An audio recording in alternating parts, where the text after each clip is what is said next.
Hello world, welcome to the 35th Climate Change Awareness Rally. I am doing this away from the Gettysburg Square in Pennsylvania, USA today. I'll be there at 11 o'clock, but right now it's like 10:15 in the morning.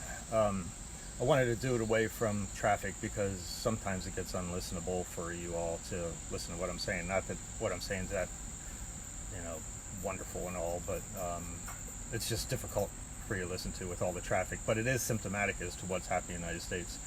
So I want to talk about the Arctic. I have a shirt that says "Save the Arctic." I have 3 of them, different ones. One is a polar bear on it with on top of an iceberg. Other 2 have just icebergs. Save the Arctic, and that's really important.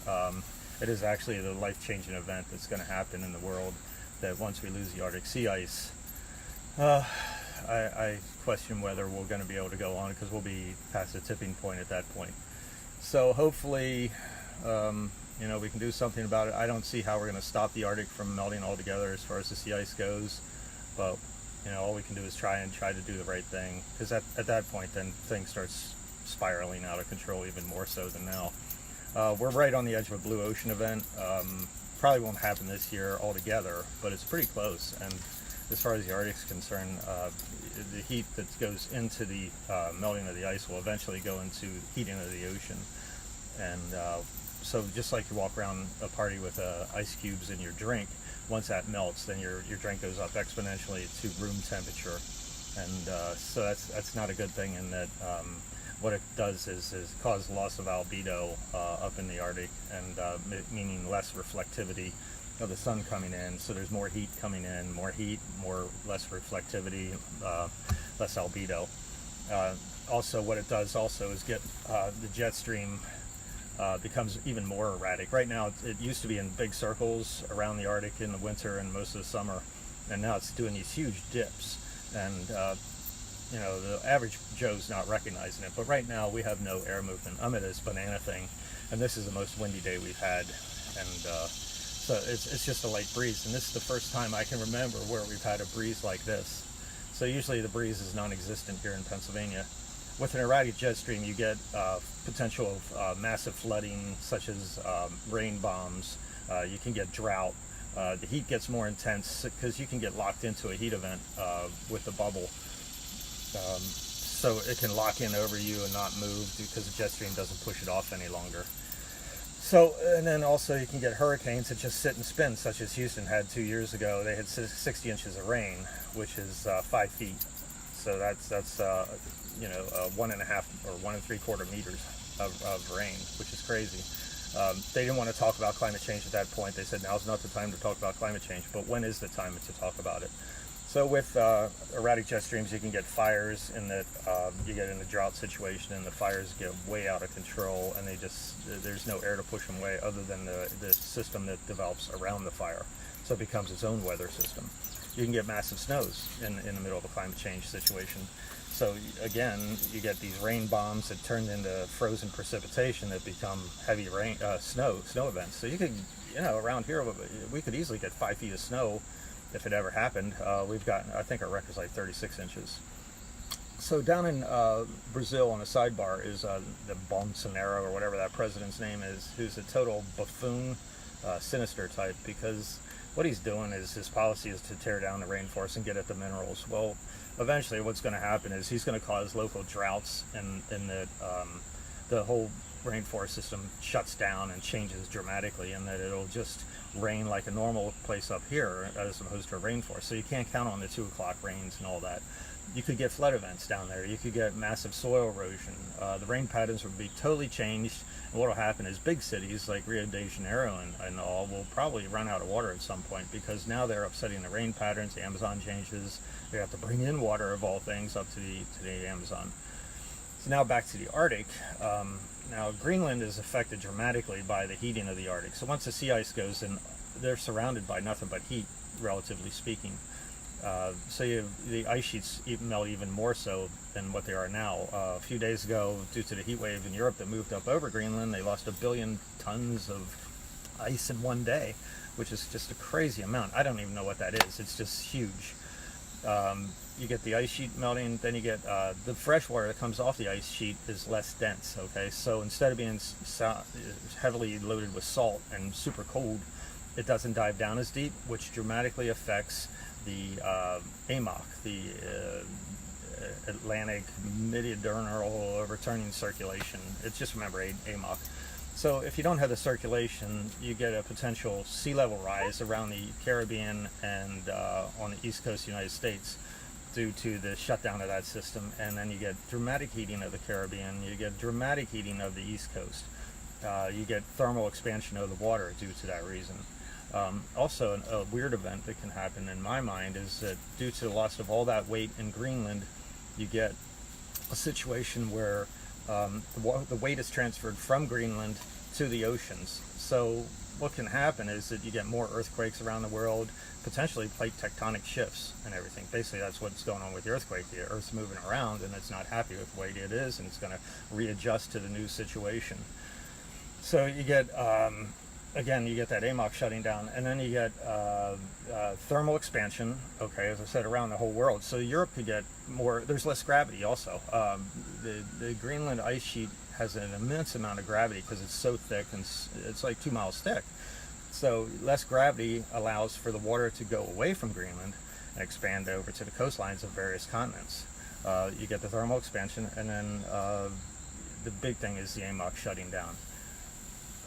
Let's see here. Which also, the Caribbean heats up, as I said before, gravitational less, coastal city flooding, heating of water, and then also you get hotter oceans. Hotter oceans due to the Arctic getting hotter can lead to coral reefs dying. Coral reefs are under stress mostly because of the heat. They don't survive above a certain temperature, and they don't do well above a certain temperature. You see that with the Great Barrier Reef. But you get the Caribbean reefs that are going to be dying all over the place, or are dying already. You get hurricanes that can be a Category 6, which has never happened before because they blow apart. But there's no jet stream to push them apart now. So maybe they could develop into a Category 6 and go off the charts. With heating of the oceans, you also get an oxygen level dying off, the oxygen level is decreased due to the heating of the ocean. Hot water holds less oxygen than does cold water. So you're going to have fish deaths, which causes fish to move north to survive. Not only for the heat, they need to get to cold water, and they also need to get oxygen. So you're going to have weird shark attacks because the sharks no longer have the food source, and unless they move north as well, then they're going to go after whatever's available. Up in the Arctic, you got methane clathorates, which are underneath the shallow seas of the Russian oceans. Up there, there's 3 seas, I think it is, and what will happen is with the warming of the waters, these pockets of methane are in these baseball-like situations, and they're kept in place in that they're kept under pressure under the ocean seafloor and whatnot, and it could be a huge amount as well. And if there's heating, then the ice cages no longer hold, and the methane can easily escape because it's 150 feet and less as far as the shallow seas in the Russian Ocean. Now I'm going to promise you something at the very end, which no one's talking about, and this is an event that I haven't seen anyone talk about this, but this is what I've been looking at and researching from the past and everything. But hold on for that. Permafrost loss due to the heating of the oceans can occur, as well as we're seeing in Siberia that it changes the whole function of the jet stream and whatnot. So you get these wildfires, and it just end up being gigantic fires. 32 million acres was on fire so far in Siberia. In there, once a peat catches fire, it could be years till they get put out. Peat is a horrible CO2 contributor to global warming.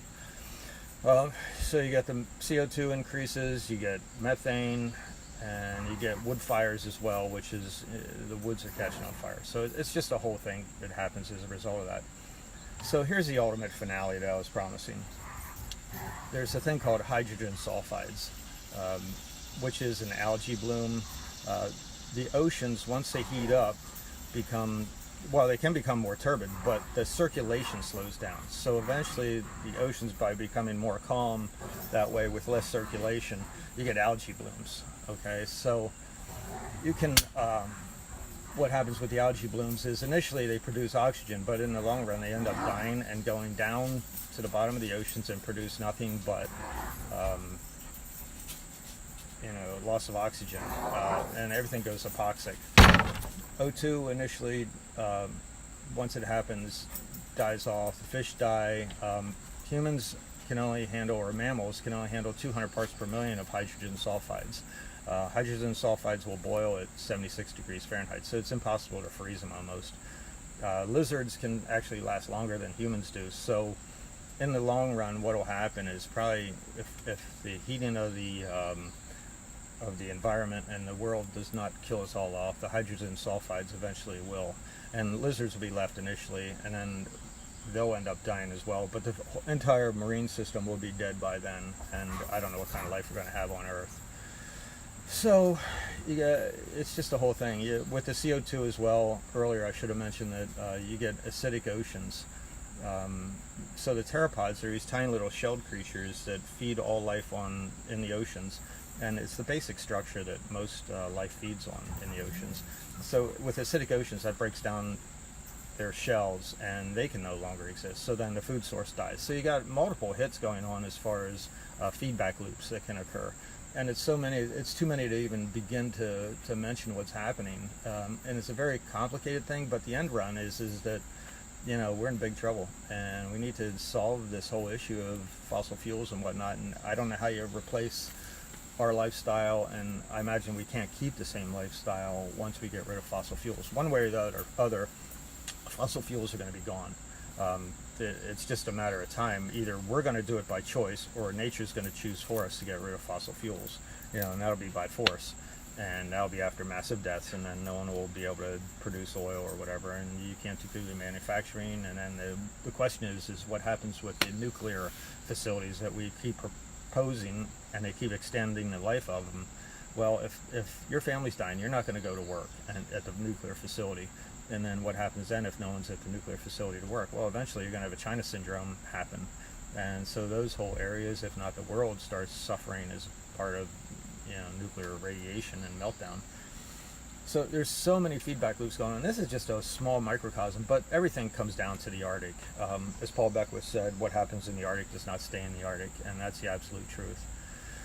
So I don't know what we can do. All we can do is the right thing right now and start pressuring the government. People need to start turning out and doing protests, even though the end result might not be what we want. But if you don't try, we're guaranteed a failure, and the system probably will start collapsing very soon. I'd say within the next 3 to 6 years, and we're going to see massive changes.